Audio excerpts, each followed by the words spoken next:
Hey there, this is Dr. David, and today we're going to cover the checklist for calling internet leads.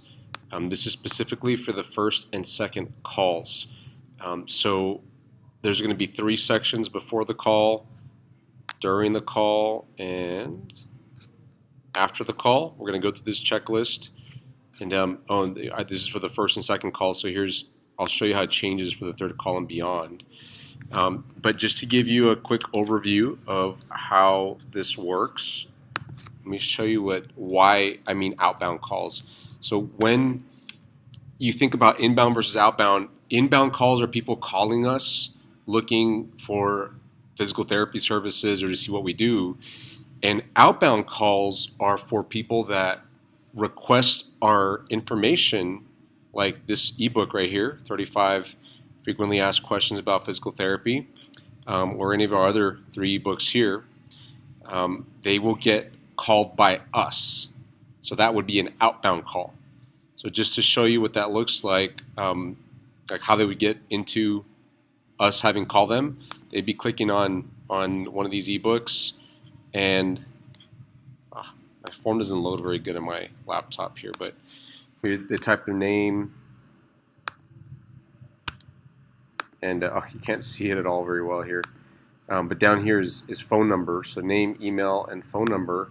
Let's see if it pulls up on one of my other ones. Here it is. So name, email, phone number, and then they might answer some questions depending on the form.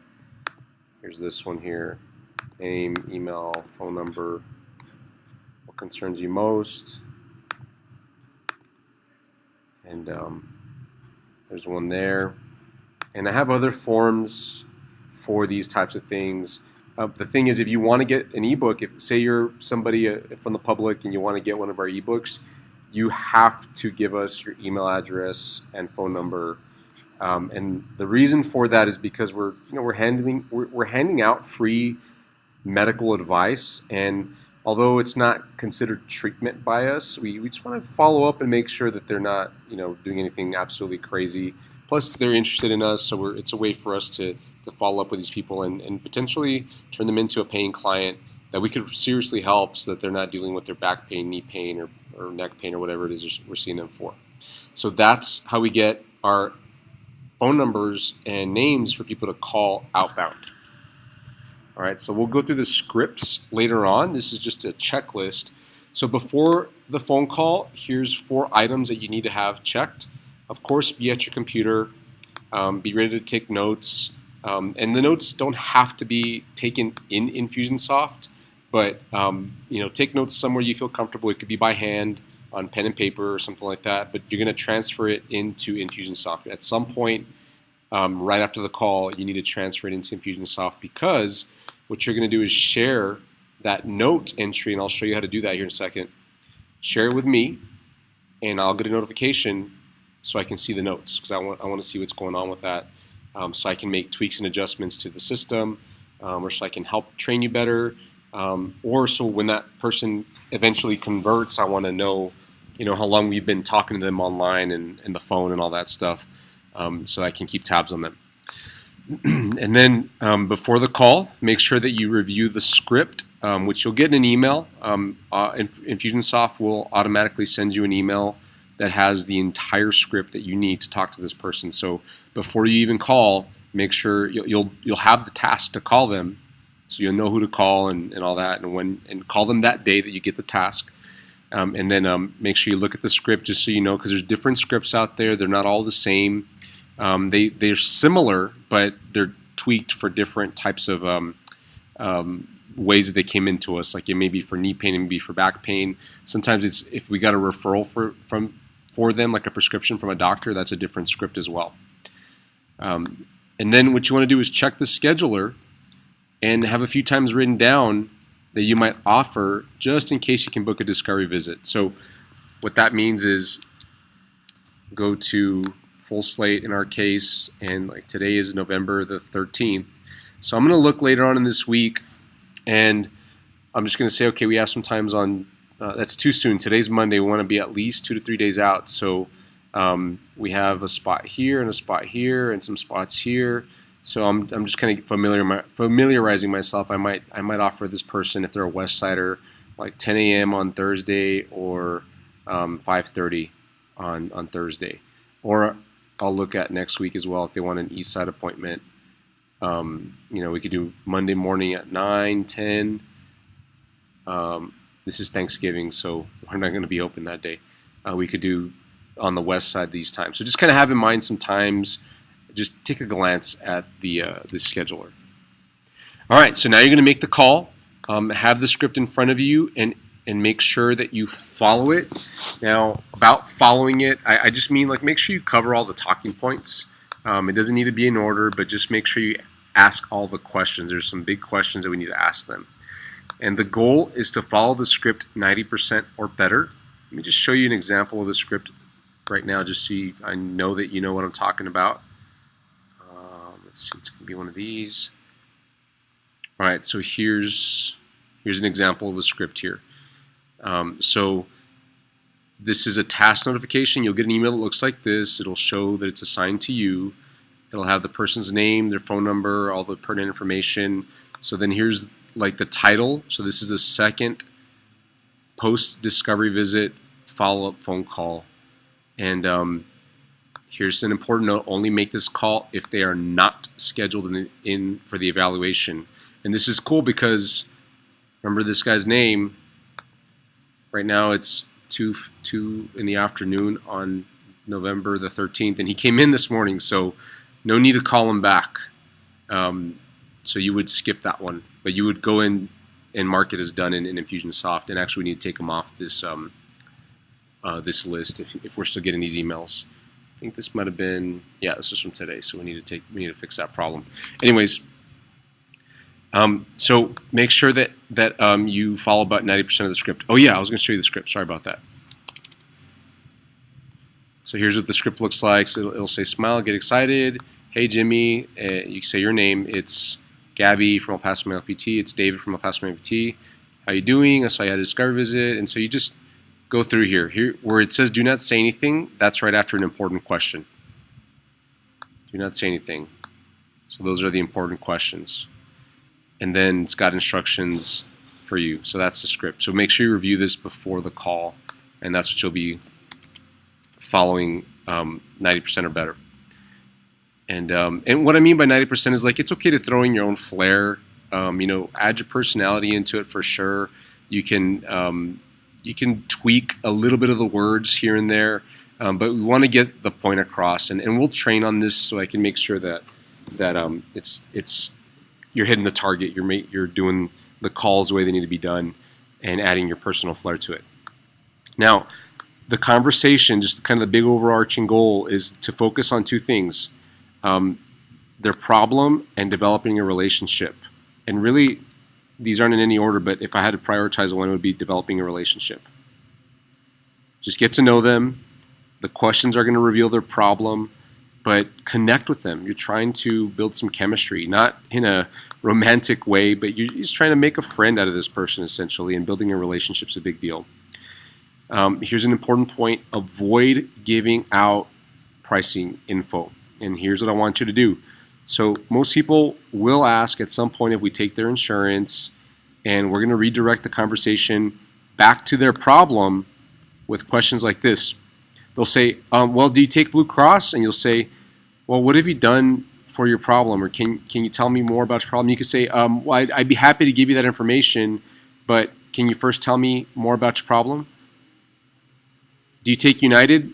Well, I'd be happy to give you that information, but can you first tell me how long have you been suffering with this problem? And if they come back and they ask you again, like, do you take my insurance, yes or no? Then I want you to say this right here. Let me read it to you. I can't give you specifics. Oh, I'm sorry. You can say no, we don't take your insurance. If they ask you, do you take my insurance, yes or no? And that's an indicator that they're not going to be a good fit for us. But if they're asking, if they say, okay, well, if you don't take my insurance, how much do you charge? Then you'll say, I can't give you specifics on price because it depends on your diagnosis and how many visits you'll need. And that's determined at the discovery visit with Dr. David. Okay, so that's kind of the checklist there. Now, if you call this person and there's no answer when you call, then two things need to happen. One, leave a voicemail, and here's the script for the voicemail. Hey, David, this is David. Can you please call me back at, there's a number, when you get a chance? Thanks. So you're going to say that on the voicemail, okay? Remember, this is for first and second calls. We don't want to say we're from El Paso Manual Physical Therapy yet because, where was I? We just want to keep them kind of intrigued. We'll reveal it later on, but for the first and second call, don't say that we're from El Paso Manual Physical Therapy. Just say, this is David. Or say, hey, I'm looking for David. This is David. Can you please call me back? Hey, this is, hey, I'm looking for John. This is David. Can you please call me back at, when you get a chance? Thanks. Okay, so after you leave the voicemail, then send a text with the exact same message as the voicemail, but add a happy face emoji at the end of the text. So you're just going to copy this here. Of course, don't get the quotation marks. And in our phone software right now, we're using line 2. You go to create a message, type their phone number up there, and of course you're going to populate this correctly. Hey John, this is David. Can you please call me back at that when you get a chance? Thanks. Happy face emoji. And then, of course, you'll have to have a number, and then you send it. And once you've done that, then I'll write it in here in a second. But you need to go into Infusionsoft. Do it different here.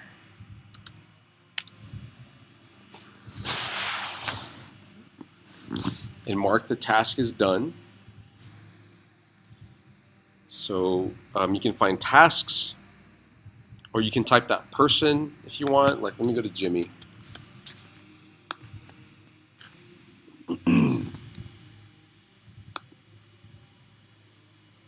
If you go to task, it'll show all the tasks that you have for today.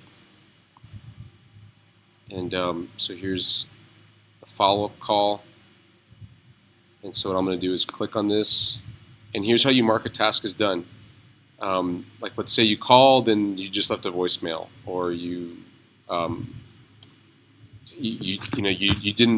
spoke to them or whatever.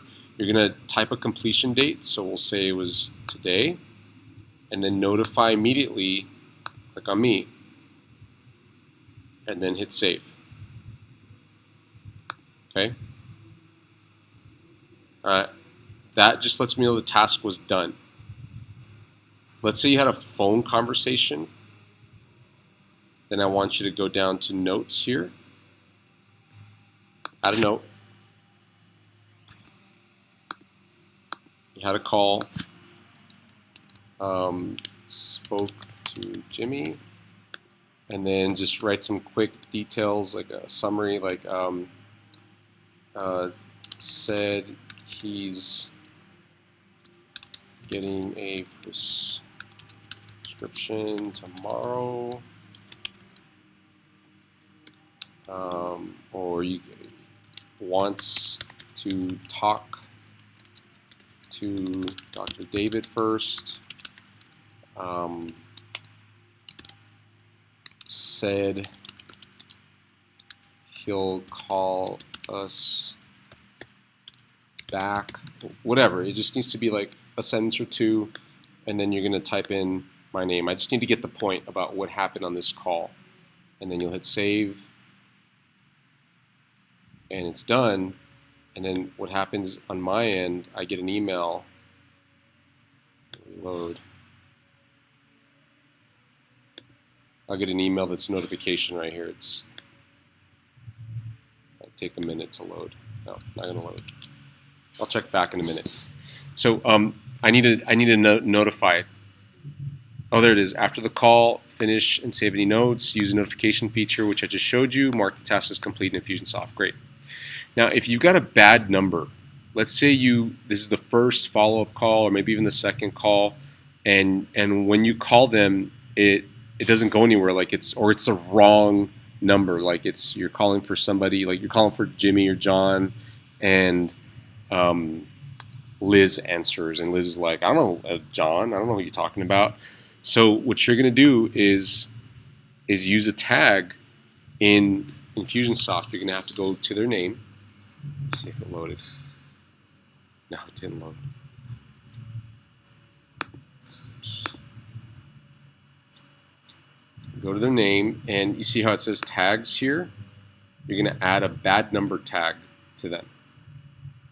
And it's going to depend on what they're in. So let me give you a better example. Somebody opted in today. Where are we? Here's one. So this person, Betty, opted in. So let's say we call her today, because we just got her information today. There's her phone number and everything. And here you can see that she requested the knee pain report. And let's say the number was bad, like you called and you're like, I don't know, Betty, I don't know how you got this number, or it's just disconnected, or it's just like sometimes we'll get a number that's 5555555, then that's obviously a bad number. So all you're gonna do is go in here, go to tags, go to knee pain, bad number. You're gonna click that and apply it. I'm not gonna apply it right now. But once you apply it, it'll get it added onto this list. Oh, and then you got to hit save. So apply it and then hit save. And then what will happen is Infusionsoft will automatically email them an email saying, hey, we called this number, and it'll put the number that they gave us. And it'll say, hey, there might have been a typo or something happened, but we couldn't get through to you. Can you email us back the right number? So that's how that works. And so there's a tag for each of the different funnels that we've created. All right, so let's say you have called these outbound calls, these internet leads, first and second time already, nothing happened, and now it's the third or beyond. It might be, I think we're going up to like 12 calls now. You're gonna follow the exact same checklist as above. You're gonna do all the before call stuff, be ready, during call stuff, and let's say you've just been getting nothing but voicemails, or you've been leaving messages or whatever. Now you're going to change the voicemail or the message to this. So this is the only change that's happening for the third call and beyond. You're going to say, hey, John, this is David. Now you actually say, from El Paso Manual Physical Therapy. Can you please call me back at 915 when you get a chance? Thanks. And then you're going to send a text that's exactly the same, except add the emoji at the end. So we're just going to copy, paste it into line 2. Get their phone number, of course. I'm going to paste it in there. Hey, John. This is David. Just clean it up, make sure it's all right, and capitalize and all that, and then just make sure you put an emoji at the end, because that's how it works in the text world. You gotta try to communicate some emotion. And then you're going to go into Infusionsoft and mark that task as done. So even if you leave a voicemail, even if you send a text or whatever, you still, like, there's a task here. Go in there, and if you didn't call them, if you didn't speak with them on the phone, you're still going to mark the task here as done and tag me, notify me, and then hit save. That way, I get the information, and I know for sure that the call happened, and they get a voicemail. If they didn't answer, they get a text as well. Or a call happened, and we progress them closer to working with us. All right, so that is, let me double check. Yeah, that's the whole checklist there for calling internet leads. You'll get a script again relating to each one on an email as a task.